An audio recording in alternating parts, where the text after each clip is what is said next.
ధర్మపురి నియోజకవర్గం ధర్మారం మండలం మాది. ధర్మారం మండలం నుండి రావడం జరిగింది. ఎట్లా ఉన్నాయి మరి సభ ఏర్పాట్లు ఏంది పరిస్థితి ఎట్లా? సభ ఏర్పాట్లు అంత బాగానే ఉంది.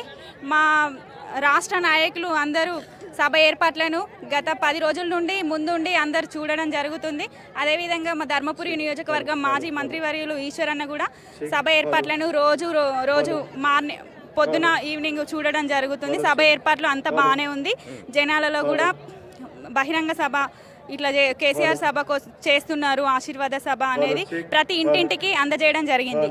మరి ఇప్పుడు ఈరోజు కేసీఆర్ గారు వస్తున్నారు. కేసీఆర్ మీటింగ్ అంటేనే కొంత క్రేజ్ ఉంటుంది జనాలల్లో.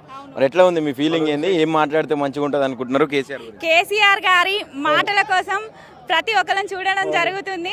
సారు గత సంవత్సరం అవుతుంది ప్లీనరీ ఏప్రిల్ 27 అప్పుడు బయటకు రావడం జరిగింది. మళ్ళీ సంవత్సరం తర్వాత కేసీఆర్ గారిని చూడాలనే ఉద్దేశంతో అందరం మరీ ముఖ్యంగా మహిళలమైతే 1 గంటలకే అంటే సభ దాదాపు 6 గంటలకు ప్రారంభం అవుతుంది. కానీ ఇంత ఎండలో కూడా మేము 1 గంటలకే కేసీఆర్ గారిని చూడాలి, ఏం మాట్లాడతారో అని ముందుకు రావడం జరిగింది. అదేవిధంగా రావడానికి వీలు లేని వాళ్ళు ఖచ్చితంగా కేసీఆర్ గారి సభను టీవీలలో చూస్తారు, తప్పకుండా చూస్తారు. వాయిస్ ఒక్కొక్క పదాన్ని వింటూ అందరూ ఆనందంగా ఫీల్ అవుతారని మేము ఇక్కడ కేసీఆర్ సభ జరుగుతుంటే మేడిగడ్డ దగ్గర రేవంత్ రెడ్డి సభ జరుగుతూ ఉన్నది.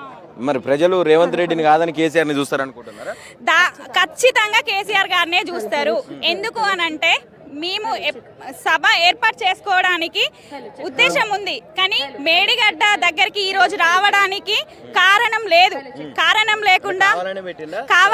కారణం లేకుండా ముఖ్యమంత్రి గారు మేడిగడ్డ కోసం 2 సంవత్సరాల నుండి రాని ముఖ్యమంత్రి ఈరోజు కేసీఆర్ సభ పెట్టగానే ముఖ్యమంత్రి వచ్చి చూడడం అని అంటే కావాలనే పెట్టిండని ప్రతి ఒక్కరికి అర్థమవుతుంది. ఏం చెప్పాలనుకుంటున్నారు ఫైనల్ గా ఈ సభ నుంచి ప్రజలకు ఏం చెప్పాలనుకుంటున్నారు?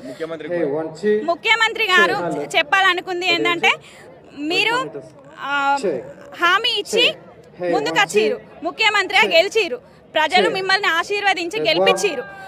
అందువల్ల మీరు ఏం చేయాలి, ముందు మీరు ఏమైతే హామీలు ఇచ్చిరో ఆ హామీలను ముందు నెరవేర్చండి. ఎందుకనంటే ఇప్పుడు మహిళలకు చూసుకుంటే 2500 నెలకు ఇస్తా అని చెప్పి అసలు ఆ ప్రస్తావనే లేదు. ప్రతి ఒక్కటి ఇప్పుడు మేము వేసిన రోడే, మేము కట్టించిన అంబేద్కర్ భవనమే, 126 అంబేద్కర్ విగ్రహమే, ప్రతి ఒక్క సీసీ రోడ్ మేమేసిందే, ప్రతి ఒక్క ఏదైనా కానీ మా కేసీఆర్ గారు తర్వాత మా నాయకులందరూ కలిసి చేసిన అభివృద్ధి వాళ్ళు ఇప్పటికీ ఏం అభివృద్ధి చేయలే. ఏమన్నా అంటే కేసీఆర్ గారిని తిట్టడం, కేటీఆర్ గారిని తిట్టడం, హరీష్ రావు గారిని తిట్టడం, ఇక్కడ ఉన్న లక్ష్మణ్ కుమార్ గారు ఈశ్వరన్నని బాధనం చేయడం, గింతే. ఈ రోజు కూడా రావాల్సిన అవసరం లేకున్నా కానీ ఎక్కడైనా ఊళ్ళో ఒక ఫంక్షన్ చేస్తే, ఊళ్ళో ఒక ఏదైనా చిన్న ఫంక్షన్ చేస్తే వేరే వాళ్ళే కార్యక్రమాన్ని బంద్ చేస్తారు. అయ్యో మన ఊళ్ళకి కార్యక్రమం ఉంది, మనం ఈరోజు ఎందుకు పెట్టుకోవాలి, అదైతే వాళ్ళ జరగని అని శత్రువులు అసంటి వాళ్ళు కూడా ప్రతి కార్యక్రమాన్ని బంద్ చేస్తారు. కానీ ఏం చేసిరు, ఈ సభ పెట్టంగానే ఇదే రోజు సభ మళ్ళా మేడిగడ్డకు పెట్టిండు. అంటే దీని అర్థం ఏంది? కనీసము అవగాహన లేని ముఖ్యమంత్రి అని నేను ఈ సందర్భంగా చెప్తున్నాను.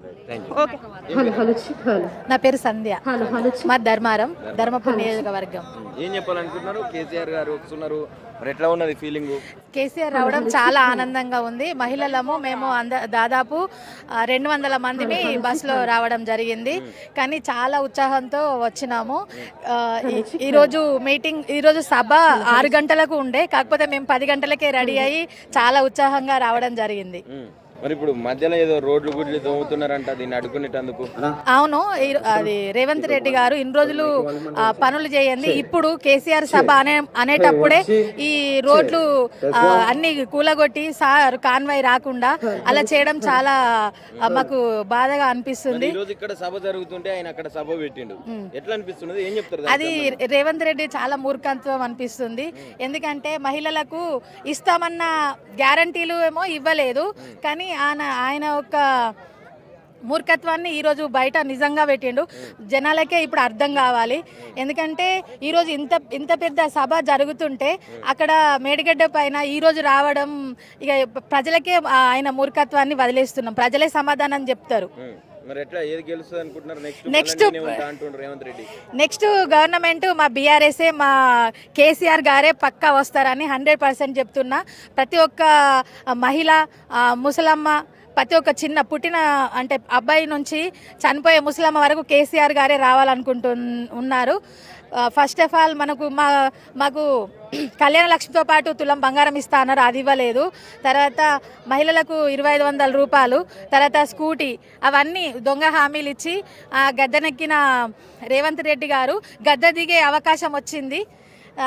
పక్కాగా ఈ 2 ఏళ్ల సంవత్సరంలో కేసీఆర్ గారు ఈ 2 ఏళ్ల ప్రభుత్వంలో ఖచ్చితంగా ఉంటారనే నమ్మకం లేదు. అయినా కానీ సరే ఏదో విధంగా దొంగ హామీలతోటి కంటిన్యూ చేస్తారేమో కానీ ఈరోజు మాత్రం ఈ సభ ఇంత గ్రాండ్గా జరుగుతుంటే మేడిగడ్డ పైన మీటింగ్ పెట్టడం, సభ పెట్టడం, తను రావడం చాలా మూర్ఖత్వం, జనాలే చెప్తున్నారు.